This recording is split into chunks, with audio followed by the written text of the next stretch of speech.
What up, people? Pusha Wild Black here with Pusha Wild Black Sports.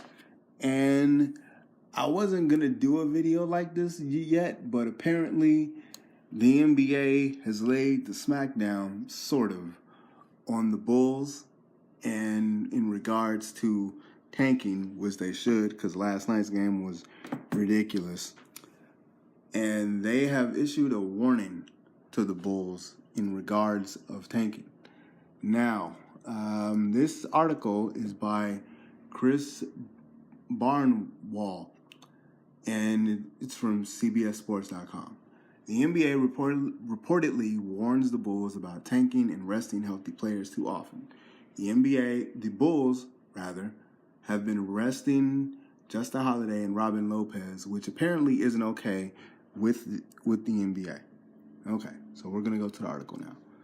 The Bulls have reportedly received an odd warning from the NBA. According to Shams, and I'm going to butcher this last name, Charrenia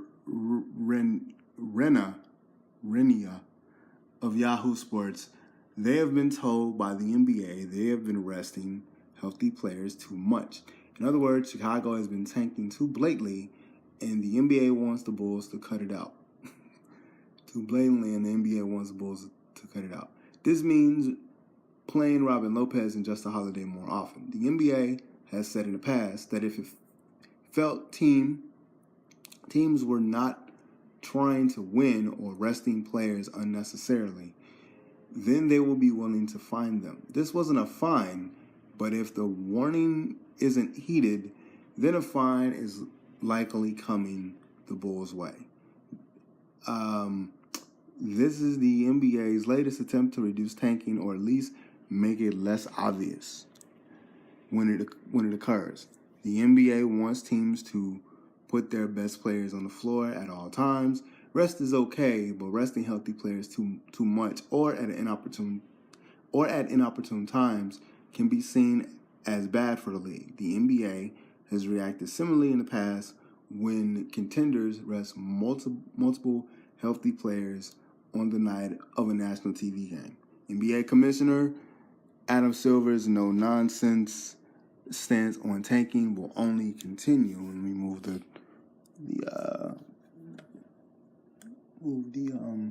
article down. Okay, NBA Commissioner Adam Silver's no-nonsense stance on tanking will only continue from here. The league recently fined Mark Cuban $600,000 for saying on a podcast that the best thing for the Mavericks this season was to lose games. It appears that if teams want to tank, they're going to have to be less obvious about it. All right, so this is how this is going to go. And I'm actually, I haven't been doing Bulls vlogs like I used to for two reasons. One, and the main reason was this isn't my main income. So this isn't like YouTube isn't my main source of income here. So when I first started doing vlogs, basketball and football, I wasn't working. So I was able to do football and I was able to do basketball games every game, pretty much, or every game. So when I had to work and I got another job, I worked nights. So, and I think I mentioned that on one of the vlogs that I was doing. I worked nights. So when I got home, I would watch the games, but it would be too late for me to watch and record. Because I also, like, the store that I worked at, I also would work the opening shift. So it was like I'd go home, I'd watch the games, or in some cases, I'd record the game and watch them later. And I wouldn't record vlogs yet. And this was during the time where they went on a crazy, they was in that 3 for 20 stretch where Bulls were just bad. And I had said when I started doing this, one of the first predictions that I had said was the Bulls are going to be a bad basketball team. This is really not about this season is really not about the Bulls winning or losing games. This season was about, one, to see if the trade worked out, to see if Jimmy Butler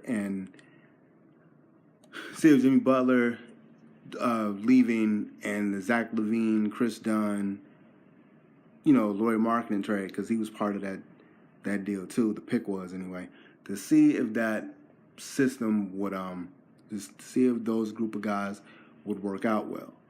And Zach LaVine was hurt, and Chris Dunn was trying to figure out the offense. So, and nobody knew if Fred Hoiberg can coach, because you put him with a team full of veterans, he didn't know what he was doing. Nobody was winning his stuff. When I stopped doing these vlogs, I was frustrated at him. And there were games, though, where he kind of tweaked the system a little bit to where it wasn't 3-point intensive, where it was more drive intensive. There were games where, because I think Nico just got injured and Bobby Portis was suspended, and they were trying to figure out Lauri Markkanen, because Lauri Markkanen was getting he was getting 14 points a game and 8 rebounds a game by accident. So when I started doing these, that's what the season was. And then they went 3 for 20, and it was really, really bad. And I was working, and I was doing Bear stuff, and it was just like, man, I'll watch the games, but it got to the point where it was frustrating, and I was like, okay. I slacked off on my responsibilities of doing it. Then some financial stuff happened to me, which I won't go into, and cable was sacrificed. That is no longer an issue now. But in the process of cable being sacrificed, that's why I stopped doing Bears vlogs, and I didn't do playoff stuff in football because I watched all the games, but I couldn't upload stuff. So it kind of I kind of had to take a break from that. Now that stuff is done and everything is cool now, so I can upload more consistently for a while. Getting to that in a second. But in the time that I stopped doing Bulls games consistently, and I won't, because the season is almost over, it doesn't make any sense for me to go back into just doing Bulls stuff. So the first NBA vlog outside of this or whatever else I feel like doing will probably be when the playoffs get here. Like, it'll be like I'll probably do something before the playoffs start, and when the playoffs start, I'll probably do vlogs there.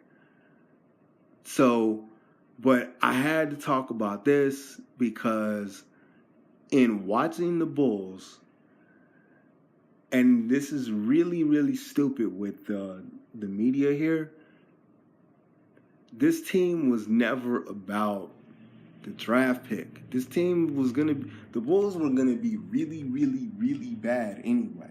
Now, I said 27 games just because if the Bulls are going to run, and they tweak the offense a little bit, and they're better than what I actually thought they are. But the Bulls were trying really, really hard to run Golden State's offense, where it was a lot of 3-point, it was a lot of green light, whoever had the open shot, take the shot. And it's still kind of like that, but it was really, really outside space. It was spacing, but nobody was running. It was like a lot of spacing and a lot of jump shots and a lot of standing around and a lot of 3-pointers. And they were really trying to run what Golden State's trying to run. Not even what Houston's trying to run.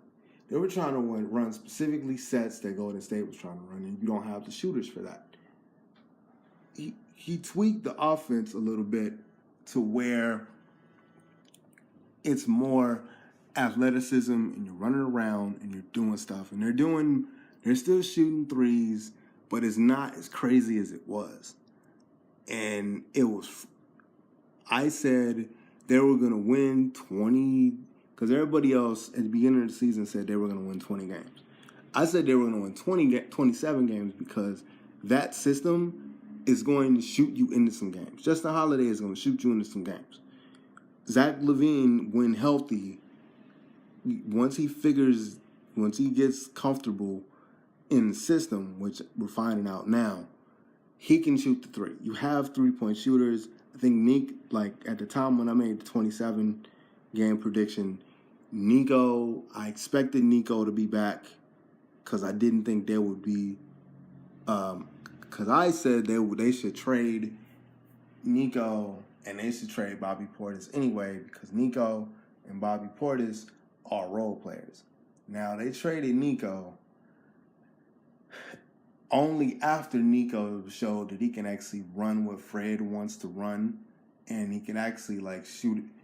He played real well and they won some games and they showed to be more athletic and more, and they showed to be more athletic and they showed to be more defensively inclined than I thought they were going to be. So now they're still going to be bad, but I figured, okay, we're going to win 27, 30 games, not hit the playoffs.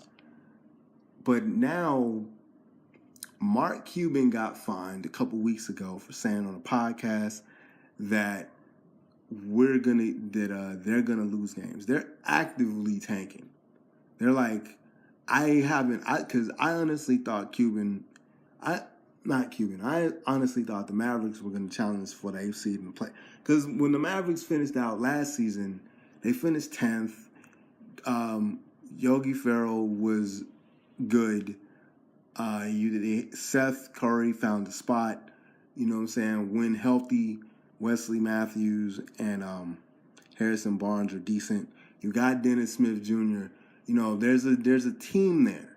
So I figured it was gonna be a lot better than they were gonna show a lot better than I thought. I didn't think that Dallas was gonna be this bad. To hear Cuban say that they're going to lose games, it's best for them to lose games to try to get a high draft pick, there was really no reason for you to do that. All you have to do is play young players, which brings me to the Bulls. The Bulls are bad anyway, and this is the problem. The Bulls are bad anyway. You're going to win 27 games anyway. They're not going to get into, they're trying to get into the, because I know exactly what they're trying to do. They're trying to get into the top 5 of the lottery. They're probably gonna get 8th or 9th. They're gonna be in the lottery anyway. They're right now 8th. They're probably gonna get 8th or 9th. But they didn't want to lose the chance to. They didn't want to lose that 8th spot. They wanted to see if they can go to 5th or, better than 8 in the draft as far as like placement. So what they thought of doing, and it was right after Cuban said what he said, they were like, okay, we're gonna evaluate the younger players. So so instead of evaluating the younger players from the jump, they decided to rest Robin Lopez and Justin Holiday. Robin Lopez is a solid. They don't even. Here's the deal. You don't even have to do that because Robin Lopez, he's a rim protector. He's a rebounder. They don't run the offense through him. They run the offense through basically now Zach LaVine and Lauri Markkanen now. And if Chris Dunn has a crazy game, which he's more apt to do, cool. There are situations where, like, Lauri Markkanen had a kid. So they let Lauri Markkanen, chill an extra couple days and spend time with his son. Chris Dunn had an injury where he chipped a tooth and he was in concussion protocol. Well, he sat in concussion protocol a little longer than I thought he should have, but it's fine. Everybody here locally wants them to tank anyway. By sitting, because they're not resting. Resting is maybe, because the easiest way to do this is you don't start Robin Lopez. And Jerrion Grant comes off the bench, and Justin Holiday comes off the bench, or you reduce minutes. They stopped playing those guys. You don't even run the offense through Robin Lopez. There's no reason to not to play him. You just don't run the offense through him. You can get a couple extra rebounds. Getting a couple extra rebounds from Robin Lopez and is not gonna it's not gonna fundamentally make you a 30 to 33 win team at the end of the season.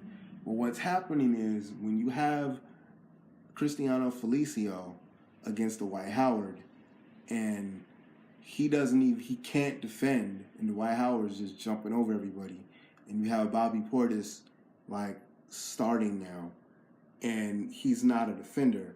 He's not a rim protector. You're having Bobby Portis start at center now, and he's not even good at it. He's best coming off the bench. He's the best. He's the Bulls' best bench scorer. He had 38 points off the bench one game. There's no reason for you to... Justin Holiday, I get it, because Justin Holiday is a shooter. And Justin Holiday can shoot you into some games and shoot you out of some games. You don't run the offense through him now. Or you can limit the minutes. You can start Justin Holiday and only have him play the majority of, maybe half of the first quarter, and that's it. But they made a conscious decision, the front office did, by saying, we're going to evaluate our younger players. We're going to have these guys on the bench. You don't need, they could have made up an injury, didn't make up an injury. They just said, nah, we're not even going to start Justin Holiday, Robin Lopez, and Jerian Grant. These people are not good. These people aren't world beaters. And if you end up getting 27 by the end of the season, if you end up getting 27 wins, you end up getting 27 wins. You're not going to out-bad. I think Memphis is number 1 now. Memphis is slated for the top pick in the draft. You're not going to out-bad them. I don't think you are. This team wasn't... Again, I said earlier, and I said in another vlog, you don't have to tank on purpose. This team is young, and you're trying to figure out, if you're the front office, the season was about, it's going to be bad anyway. You're not going to win with Jimmy Butler. You trying to win with Jimmy Butler because they traded Jimmy Butler. They bought out Dwayne Wade. Which that the Cleveland thing, I'll get into that one. I'll do the playoff one. But you basically tore down what you had before because you weren't gonna win anything. So there's no reason for you to tell Fred now, we're not gonna let you play the guys that you want to start, that you wanted to start at the beginning of the season anyway. There's nothing you could and it's not about getting that one prospect. Anyway, it's about getting a group of prospects. You have a nice group of players to where it doesn't, to where the guy you're going to get is probably the guy you're going to get to bring you over the hump. It's probably not in this draft anyway. It's probably somebody that you're going to get, in the free agent market. Anybody you get in the draft, because you're not going to get a top 3 pick, anybody you get in the draft may not be the dude that's going to take you over to the hump anyway. And there's a couple of duplicate players, because right now, they're slated for 8th. Trae Young is probably going to be 8th or 9th. If you, they're not going to draft, they're not going to draft Trae Young. They're not going to draft a shooting point guard or whatever, because you already have that. There's a way that you can fit him in the offense, but they're not going to draft Trae Young. And is anybody in this draft coming out, is anybody going to be the guy that's going to bring you over the hump, or are you going to be one of the teams? Boston has a whole bunch of assets, but they weren't thought of as a championship contender until Kyrie Irving came, and LeBron James was weakened. Like, you're gonna have to build a nice nest, and that isn't my idea. Jason Goff from 670 to Score mentioned that you gotta build like a little nest of assets and nest of players to where a disgruntled free agent, or if you got a really smart front office and there's a trade that is available, you get a guy that wants to come, and you get a guy that'll probably lead you to the promised land. There's nobody in this draft that's going to do that. Trae Young might be that guy just because he has Steph Curry range, but because he's a point guard, he's smaller than Steph is, and you have to put him in a good system where he can flourish. Because people were saying that about Buddy Hield as well when he came out. And that's why he got drafted by Sacramento. And no. So what are you going to do as far as, are you going to the 5th pick? Is that draft pick going to help you get to the playoffs?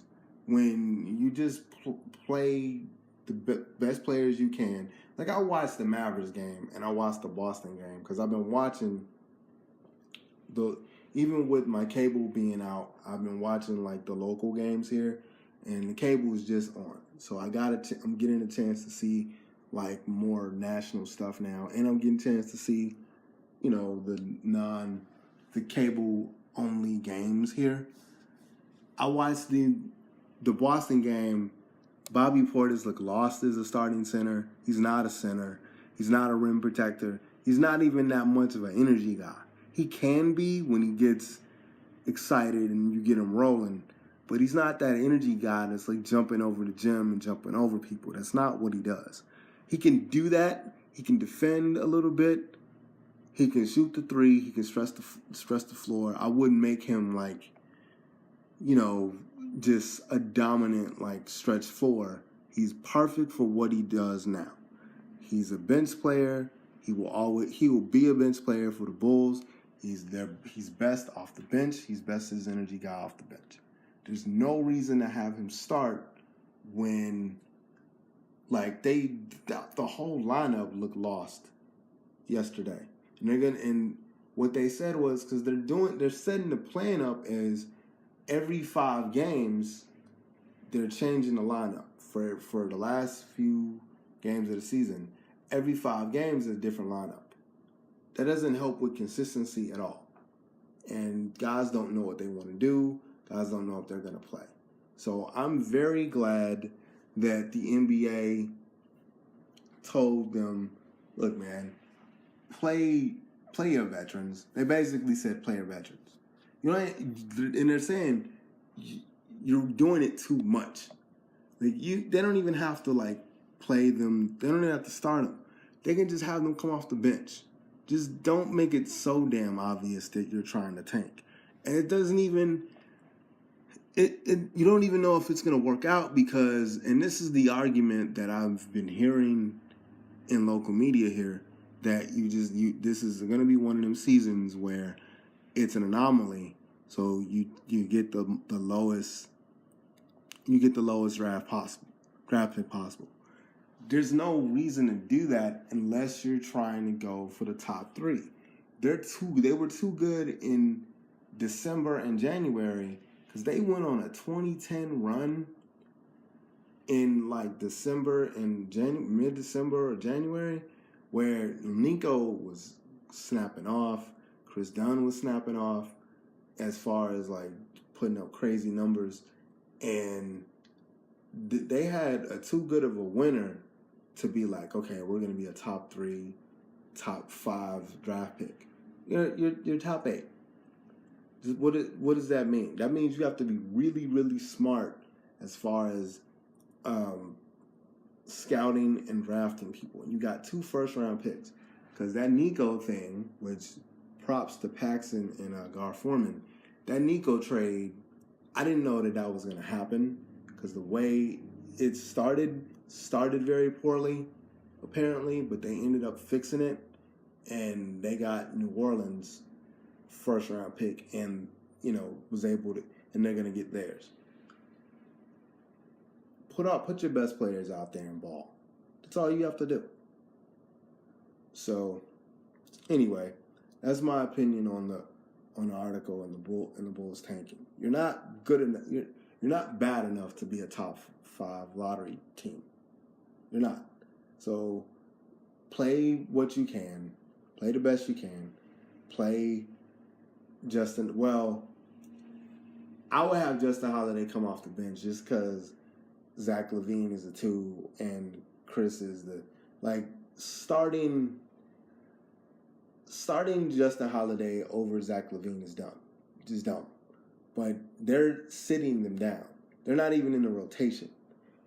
You can put them in a rotation. There's no reason not to put them in those 2 in the rotation.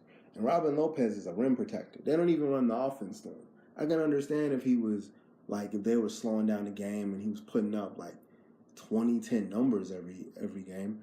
They still we're afraid to go inside with him. We don't want to do it.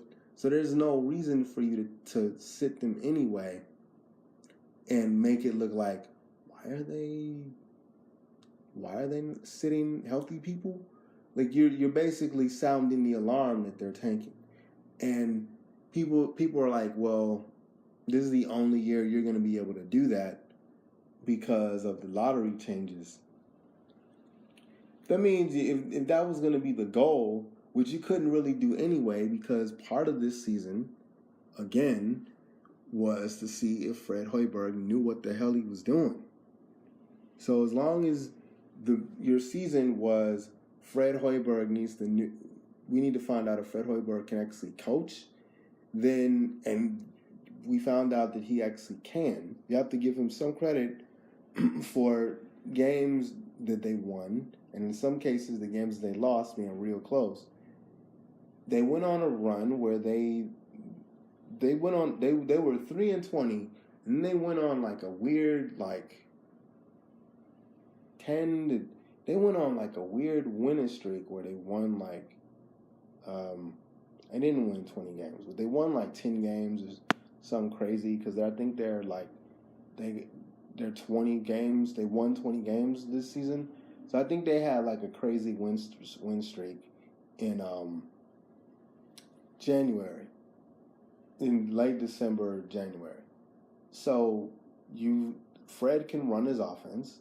People are responding to Fred Hoiberg's offense and his coaching in general now, not yesterday, because yesterday it was weird.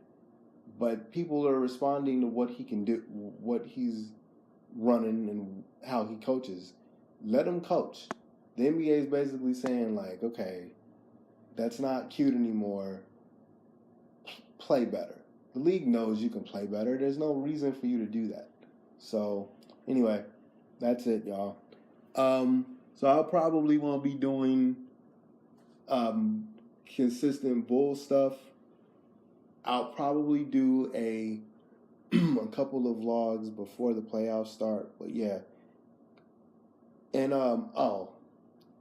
because I don't have enough subscribers to keep monetization, I think that the whole YouTube monetization thing is basically because of Logan Paul, and their YouTube is trying to be basically Netflix and Hulu, because now they're doing the YouTube TV thing, so they're trying to be a legitimate online network now. That's why the whole demonetization thing is happening. So I lost my ability to earn money. I wasn't earning any money anyway.